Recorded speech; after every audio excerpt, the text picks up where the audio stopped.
Hey guys, Saf here with another Raid Shadow Legends video. I am going to be talking today about this probably humongously stupid dancer's path that I'm going to have to do if I want to do the fusion.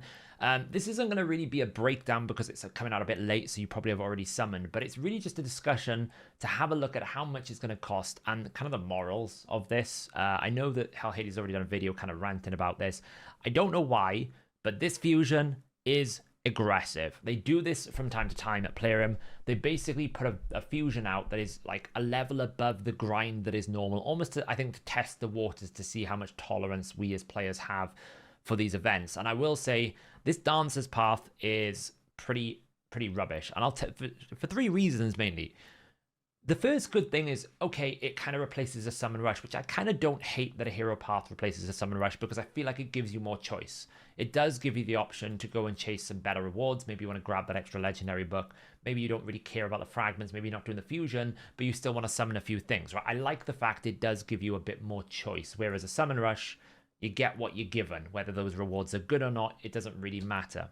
So that's one good thing. But the downside here that I really don't like is not only have they put masks, right? Masks that you need to get for Feral. They've put these inside the expensive part, right? You would normally on a normal summon rush get some of these 50 before you even have to unlock this in terms of a points distribution. But they've also put 15, or basically all of the fragments you can afford to skip behind 2 keys. The moment they did that, it forces you to go down both paths. So I forgot to do the champion training last mission. I just decided I didn't have enough time and I kind of forgot to double check it and I missed 5 fragments. So if I want to do the fusion right now, I have to go and get these extra 5 fragments. The other alternative you could do is wait for the end of the fusion and buy the extra 5 fragments, but they're normally quite expensive. I wouldn't recommend you do that. But it forces me now to have to go and get both keys, right? So I have to go down the left and the right and this just to get this 5. It's very expensive. And the last thing that I really don't like is normally we have this mode where you do the fusion and then a little bit after they'll do some sort of hero's path or some other extra event between fusions where you can get the soul. They've actually put the souls in this hero path as well. So they're basically asking you to get the fragments you need to do the summon plus the souls all in a single path on a hero summon rush.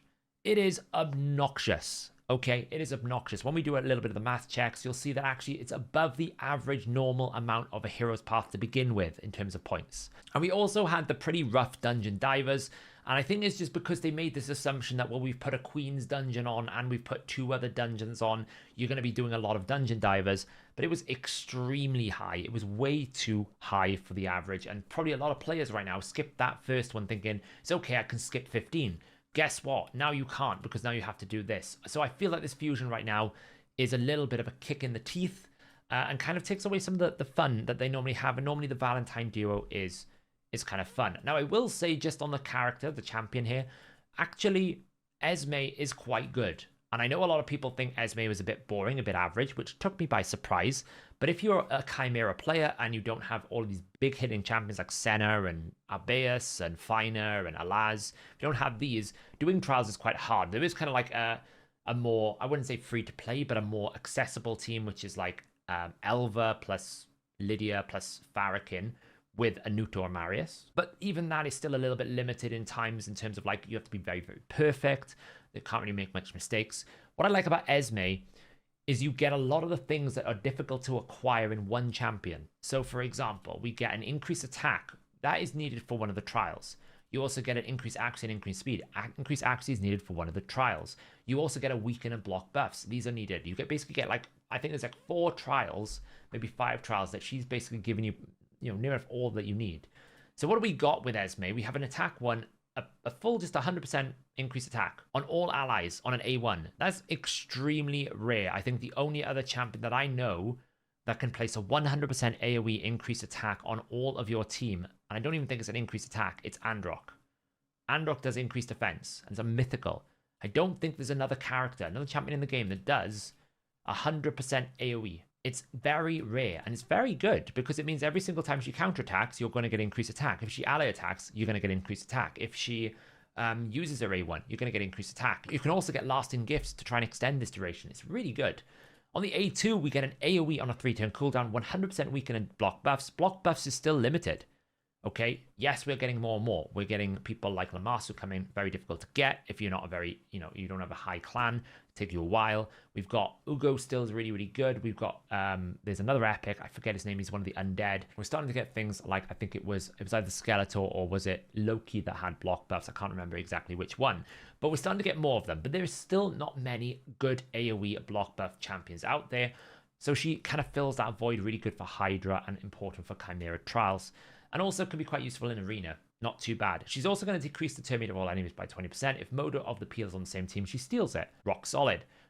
Like I mentioned, we get increased accuracy and increased speed on a 3-turn cooldown on all allies. She also has a 100% chance of removing all buffs from all enemies, or she has a 100% chance of stealing all buffs from all enemies. That's very good.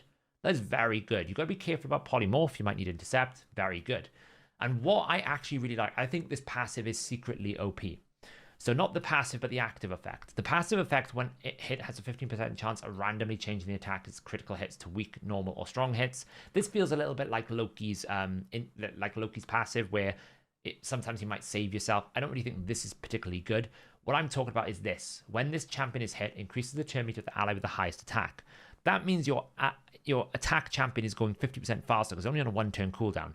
If you stack Supersonic with the Relic Book, with the right gemstones, you can turn that into a 100% turn meter fill because you can multiply it up with all these extra bonuses. This is the best part about Esme. It's the strongest aspect. You're essentially giving your attack champion, your highest damaging champion, ultimate turn meter. You're making them go twice as fast if you set it up correctly. She also has a massive base speed of 113. It's really, really high. You know, she's absolutely worth getting, but this fusion is absolutely stupid. It is so expensive. It is really, really hard to get. You know, the tournaments are standard. They're always standard about 2250, whatever. We don't really care about those, right? These are standard. The events are on a tier above what we would normally expect. So let's do a quick breakdown of this hero's path. Okay, so no point changes on the actual summoning or the actual the dungeon diver points there as you would normally expect from a hero's path. The one thing I want to point out is the average points you need for this hero's path is a little bit higher, right? This is 266,000. I checked over all of the other kind of hero paths in the last few months. I think there was one that was a triple event. It was like souls plus something else. That was about 250,000. But on average, they're about 150 to 200,000 points. This one is 266,000. Now, nobody ever fully completes a hero's path, but it gives you an idea that the path itself has more point density than normal. Now, I did go in and I looked for 10 fragments, 25 fragments, 5-star souls, and 10 fragments in the soul. So that's the kind of 4 paths I think people will be looking at. Either you're going to skip the 15 and just get the soul, you're going to get the 5-star soul, or you're just going to get the 10 and skip the 15, or you're going to try and go for 25. I'm in the kind of 25 bucket because I need a minimum of 15, right? So I need a minimum of these to unlock. And you can just see right now how crazy this event is. So just to get 10 fragments, you need about 7 sacreds. If you want the 25 fragments, you're talking 17 sacreds. That's a lot. I know you get masks along the way, but that's a lot to get 25 fragments. If you want the 5-star soul, it's about 17 sacreds. That's not so bad because, you know, that's about average to what they give you for a 5-star soul. But you still need to get the champion, right? So that's not actually the minimum. If you want the soul plus the fragments, you need 21 sacreds.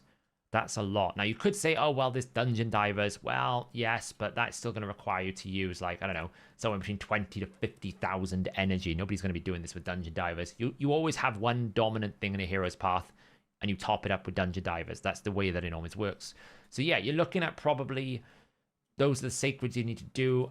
I mean, primals are the really good way to do these heroes paths. It's the most cost effective, but nobody's going to want to pull primals on this event. Like, you wait for a ×2 primal. It's just not good. Voids are not bad, and ancients, you know, you're looking at tremendous amounts to do it. So in terms of the summoning, yeah, it's a bit rough. I'll be honest. I think this is an aggressive path. I will, right now in this video, be trying to get at least just the 10 plus 5. I don't want to go down and get all the 25, but it means that I am locked into doing every single event now from the remainder of the event because you can only skip 15. So if you're going to do it, then be mindful of that. And that includes another summoning event that will be coming, right? This is only the first of 2 summon events in this fusion. Now, to be fair, Teleria did give us a nice little gift. They gave us 4,500, 1 legendary skill tome, and 3 mortal stones. The legendary skill tome and the mortal soul stone is great. That being said, they could have just given us a sacred shard, which is what this 4,500 is worth. If they really wanted to do it correctly, that's what they should have done. But okay, fine, we get some bonus rewards. Let's not you know, let's take the freebie. It's pretty good, solid. I'll take what I'm given. But to be fair, that wasn't great. They could have given a sacred shard. So I'm at 16,000 already. I'm going to need more, right? I need at least, you know, 40,000 points. So yeah, it's kind of annoying. I did get a legendary on the Ancients. It wasn't Modo the Peel. It was, of course, Pixneal, which was great. I don't really need the rest of these. I know Alton was recently buffed, but I don't think he rises above these others. Ancora is an absolute solid support. If you don't have her, you didn't do a fusion, she would be an excellent pick. I would pick her probably over all of these because I think she's still one of the best arena champions for the average player because she enables so much and her A1 is super powerful and she has one of the best revives in the game for arena.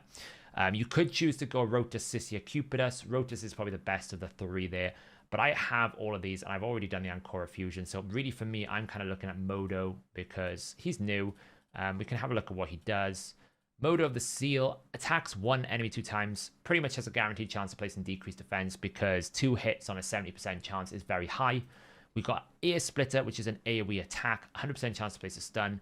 Places an extra hit on enemies under stun. That's good. That's quite good because it's extra hit. It's conditional. So it means it will probably do twice as much damage. I wouldn't be surprised if this hits pretty hard. I don't have access to the test server, so I can't tell, but I'd imagine it hits pretty hard. If Esme the Dancer is on the same team, we'll always place an extra hit and ignore 20% of the target's defense. So obviously when Esme's in this team, this becomes even better. Because it's going to hit extremely hard. I just checked the damage numbers right now because obviously it's in the game. He's pretty good. It's godlike hit. It's not anything earth-shatteringly insane. We're looking at like top 100 hit, but it's pretty strong, right? It's worth considering. It's a pretty strong hit. Then we have the A3 attacks on enemies, ignores shield, damage increases by 75% while attacking enemies under Stone Skin. Now, you can stack this with Cracked Earth, the Blessing, which is obviously going to do more damage.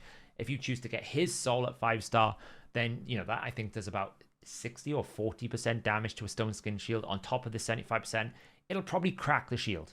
It'll probably do enough damage. It will crack the shield. If this champion removes 1 or more Stone Skin buffs, which is a pretty good chance, he'll get an extra turn. So you can do nuke into nuke. That makes him interesting. We also have a passive. Whenever this champion kills an enemy, he places a stun debuff on the enemy with the highest turn meter.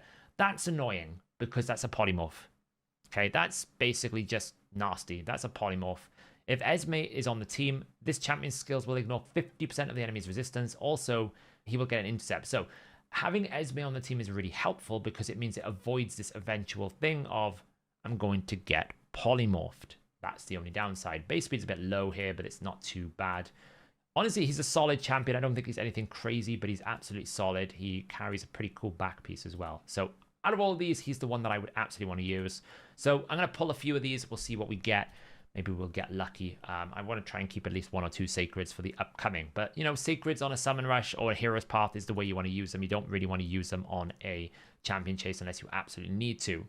I'm really only looking for legendaries here. But it's not a ×2, so it's very difficult.